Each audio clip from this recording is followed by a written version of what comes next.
문재인 대통령이 영국에서 열린 G7 정상회의에 영국 연방이 아닌 나라로서는 유일하게 초청을 받았습니다.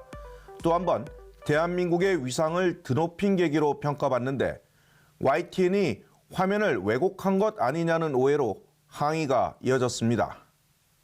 주요 7개국 G7 정상들이 중국의 거대 경제권 구상인 1대1로에 대응해 새로운 글로벌 인프라 파트너십 구축에 합의했다고 미 백악관이 밝혔습니다.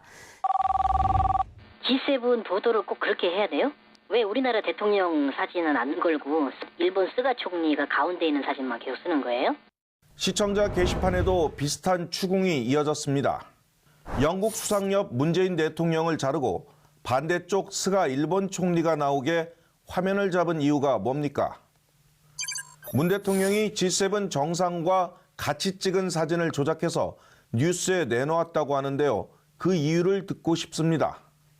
시청자들께서는 두 장면을 혼동해서 오해한 것 같습니다.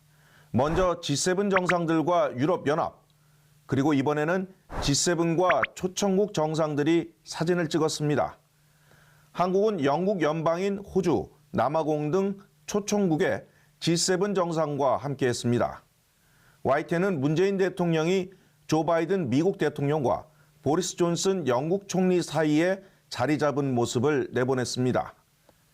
그런데 시청자들이 문제 삼은 화면은 G7 회원국들끼리 논의한 내용을 전한 기사였기에 7개국 정상들만 들어가는 게 맞습니다. 한국은 G7 국가가 아닌 초청국이기 때문입니다. YTN은 코로나19 관련 G7 확대 회의에서 의장국인 영국 총리 왼쪽에 문재인 대통령이, 오른쪽에는 바이든 미국 대통령이 앉아있는 모습 등 국제사회에서 대우받는 대한민국의 위상을 나름대로 열심히 보도했습니다. 기사에 적합한 영상을 찾아서 붙인 것인데 복잡한 국제관계의 맥락 때문에 오해가 있었던 것 같습니다.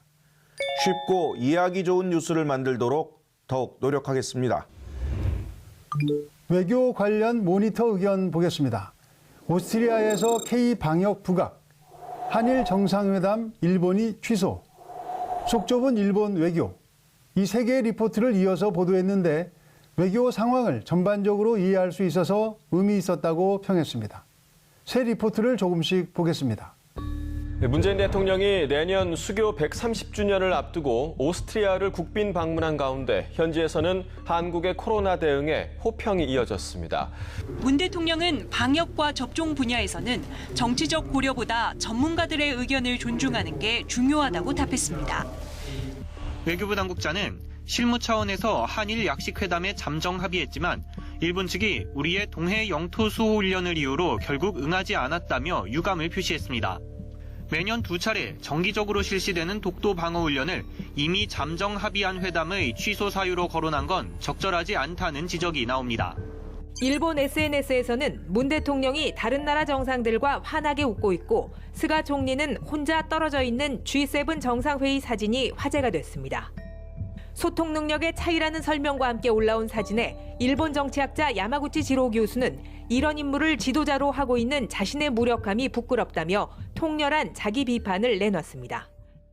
도쿄 특파원의 기사에 특히 댓글이 많았습니다. 대한민국이 매년 G7에 참석하니까 정말 기분이 좋고 뿌듯하다. 국제사회는 힘의 논리로 진행된다.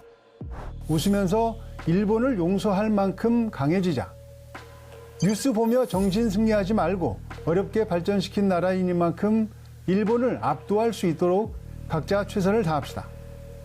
방사능 오염수, 독도 도발, 역사 왜곡 등으로 일본을 바라보는 국민들의 감정은 좋지 않습니다. 흔히 역사는 강한 자의 편이라고 말합니다. 강한 자가 역사를 기록하기 때문일 것입니다. 감정적인 대응보다는 힘을 기르고 경쟁력을 키워가자는 댓글이 마음에 많이 남습니다. 시청자 브리핑 시시콜콜 마칩니다.